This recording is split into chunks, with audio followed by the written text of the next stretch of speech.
It is a singular honor and something I've been looking so forward to introduce Drummond Bell. And Drummond is a great friend of mine. He is a Taft father of two graduates. He's a graduate himself, and he's a remarkable guy. In some ways, if I think of a Mr. Taft, as someone who is this school's biggest fan, who's someone believes in this place, cares about it passionately, follows the achievements of students most closely, I think of Drummond Bell. He is a member of the class of 1963. He won the Coach's Prize in hockey. He got a BA in history from UNC, and then he got another degree from the Harvard Business School. He worked for U.S. Steel for 20 years. He was a leader and an executive in a number of other organizations in real estate and private investment. And if you took just what he's done professionally, it's a life that's extraordinarily well lived, and one with amazing integrity and dedication. That alone would be impressive enough, and enough to celebrate. But it is what he has done for others that marks Drummond Bell really unique and unlike anyone I've ever known. He has an ability to serve organizations and make things work and make other places function and make the world better. And his abilities there are unlike anyone I've known. There are so many ways to serve, and we talk about this all the time at this school. There are countless ways to serve at Taft and for Taft and outside of the school.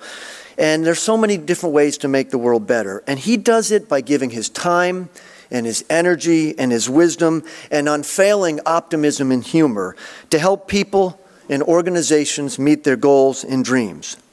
He has served on over 20 different boards, ones which conduct medical research, expand education, particularly for underserved urban areas, provide a leg up for aspiring entrepreneurs, and on and on.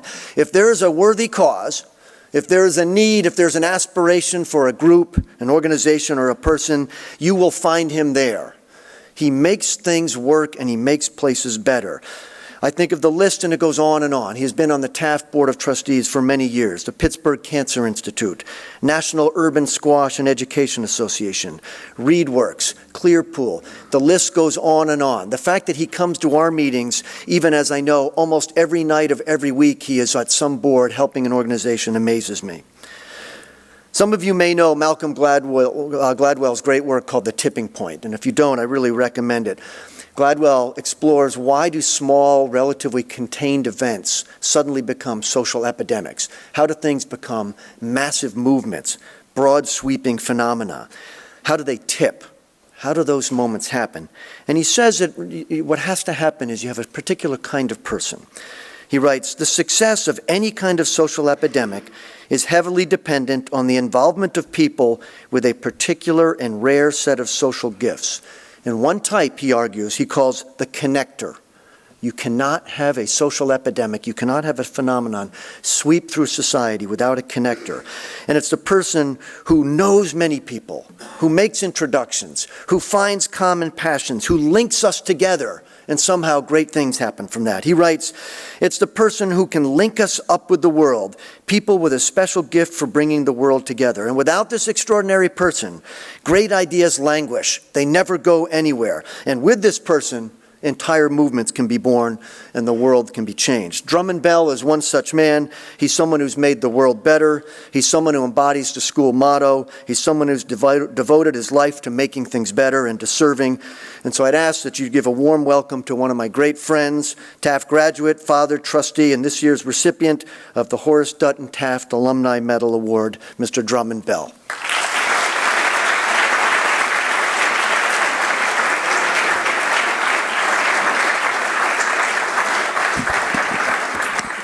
Thank you very much, and it's always great to come back to this school. I come back quite often, as Willie knows.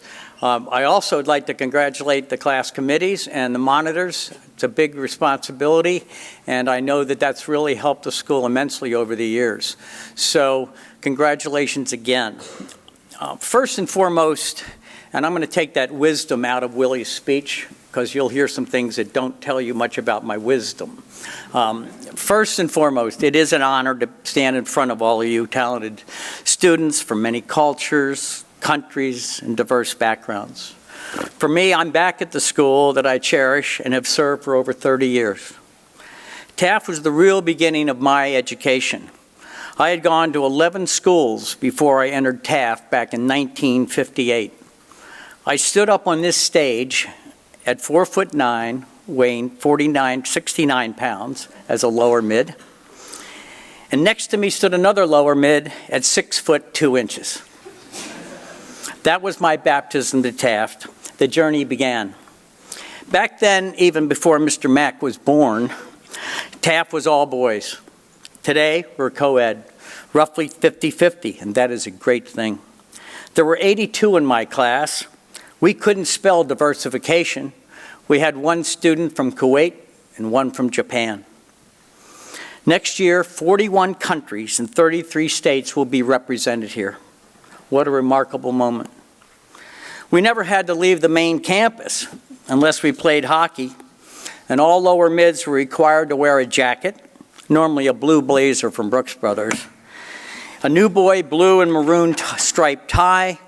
We were required to wait on tables. I only dropped 2 full plates of trays. Breakfast was at 7 and don't be late. Not much time is the morning.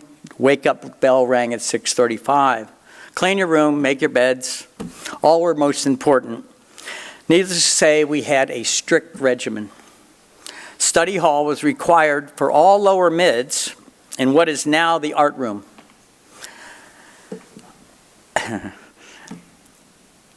I was even going there during my upper mid-year. That tells you a little bit about my academics. As a matter of fact, I liked Taft so much, I stayed for 5 years. For those of you not as high in class rank as others, you'll be happy to know that I think I set some academic records that probably are still in place. Yes, I received a 49A in first-year algebra. Note the A for effort. And a G on an English paper. That became known as a gremlin. Why do I bring up my outstanding academic record?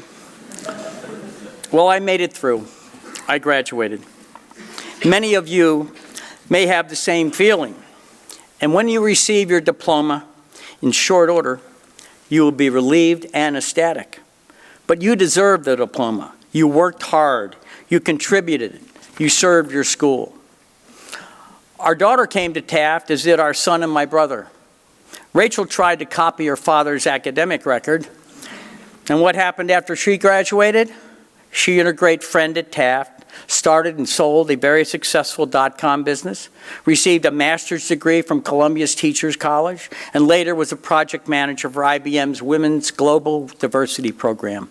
She made a difference. Taft served her well. Why do I bring up those days? Well, they were formative in so many ways, but most importantly, Taft was different than it is today in many respects, but is no different today in what matters. The headmaster, teachers, coaches, and everyone around me wanted me to succeed. I took remedial reading, tutored in math. I needed it. The faculty never gave up. They cared. And Taft cares for you. Mr. Mack and the faculty do all they can to make you succeed and grow. They are the glue that keeps Taft a first-rate institution that is considered a great school with a great faculty and wonderful students. They fit the Taft motto better than anyone. They are serving you. You should never forget them. Taft is an education that not many young people can have. It is costly, and yet 38% of the school is on financial aid. Taft alumni have made that possible. In 1978, our school had $3 million in endowment. Today, over $200 million, and why? The alumni cared. They saw the same care and service that everyone gave to them, you, and me. All the buildings that we have today were built for you and future Taft students. We borrowed money and were on pins and needles that we might not make it, but we did. We believed that a quality environment was essential for a great school and that a community needed to be proud of their surroundings. You are now part of that vision that became a reality and you must continue the tradition of supporting our school that serves you. People ask me how I became involved with following our school motto, not to be served, but to serve. Well, it started here as well. Not when I was a student, but many years later. In 1990, Lance Dutton, then the headmaster and a mentor of mine at Taft, asked if I would help to start a school in Bedford-Stuyvesant, Brooklyn, New York, with another Taft graduate. I agreed, and with the help of Mike Oshowitz, president of the Gould Foundation for Children, we began. The result was life-changing, and most importantly, Taft was once again at the forefront. We started Decatur Clearpool, and in the years that followed, we added grade after grade. We decided that we needed a summer facility and a place where our students and their families could come and stay and learn. Many parents couldn't read. We gave them away. But the single most memorable event came to me at Taft while we were building our facilities. I'll never forget when the young girl at the time, arrived by bus with everyone else. And then when none of them had really ever left Bed-Stuyvesant. They thought when they arrived by bus that this was a hotel. Well, now they saw all the buildings. What they would experience and what the experience they had was phenomenal. Taft had once again followed their motto, not to be served, but to serve. One poignant moment came during reflection time after lunch, when the children would express their feelings about their day and events that had taken place in their lives. One day I asked a young girl, "What does Clearpool mean to you?" She said only 2 words, "Clearpool cares." Well, that was all I had to hear. And from that day forward, I knew that Taft's service to me and our caring for these underserved children could make a difference. I know that there are those of you here today that understand Taft is happy to have you and to serve you. That day set up the rest of my life of service to nonprofits and to Taft. We started entrepreneurial workshops that help all ages learn how to start a business.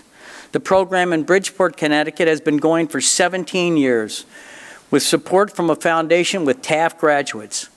And some years ago, 2 Taft graduates helped to start a program in St. Louis. What is inspiring are the graduations of these students. They can only miss 1 meeting in a 16-week program and have to complete 6 to 20 hours of assignments each week. I know that graduation means a great deal to all of you. You have had to work hard, but most of the entrepreneurial folks have never gone to college or finished high school. Most are from the inner city, and their families have to be taken care of as well. They bring their families, their grandparents, their friends from the neighborhood to their graduation. It is quite an event to see. They are proud, and rightfully so. We're now helping teachers teach how to teach reading to young people through ReadWorks. Over 2 million teachers are using our site and have visited as well. It's making a difference. I became passionate about serving as I witnessed these programs. There will be a moment when the same emotion will meet you head on. It may be tomorrow. It may be 20 years after you graduate from Taft. But there will be a time. There will be people that will help you make that commitment. I still talk to those that inspired me. And don't force service. You must be passionate. You must believe in what you do to help people. I've always felt that we should be here to help people to help themselves. No one wants a free ride. As I related earlier, we have worked to help people to start a business that never finished high school. We have helped young people come to Taft who never thought it possible, and worked with the underserved to gain admission to college and find jobs. Anything is possible, but you must be fully engaged and never give up. Not everything will go as planned. Persistence and patience will triumph in the end. There are no shortcuts. And remember the we word. You will need others to help you make that difference. All of you are so capable of making lives better. Not everyone has to be the smartest in their class. As my father said, 10 years after you get a degree from college, no one cares where you went. You have to make your own mark. So don't be discouraged you don't get into that or this or that college. My grades didn't stop me, and as you saw, they're quite impressive. It won't stop you. Everyone here has something special, or you wouldn't have been accepted. Taft is a community of many cultures and backgrounds. Just as that little girl said, Clearpool cares, so we could say Taft cares. And Taft serves in so many ways. You'll find that event or those people that will help you make a difference. It's a changing world, but Taft's motto will forever be in your mind. You'll find it. Don't force it. And don't forget to serve this great school. I mentioned Taft throughout my comments and how much it has meant to me, how much it served me, and gave me the chance to serve others. But Taft can't grow and prosper without you. Stay involved. Communicate with your classmates. They are from all over the world. How lucky you are. Give your time and financial support. Whenever money is mentioned, young alums sometimes cringe. Well, without it, Taft wouldn't have the great faculty, the magnificent physical plant, modern athletic facilities, and the support staff that keeps the school on a steady keel. When you're reflecting at college how well prepared you are, just remember those words, not to be served, but to serve. Taft has served you well. You will discover that your Taft experience was your best. Your lifelong friends will be those seated around you today. It's your turn to return the favor. I know you will. You are Tafties. Thank you.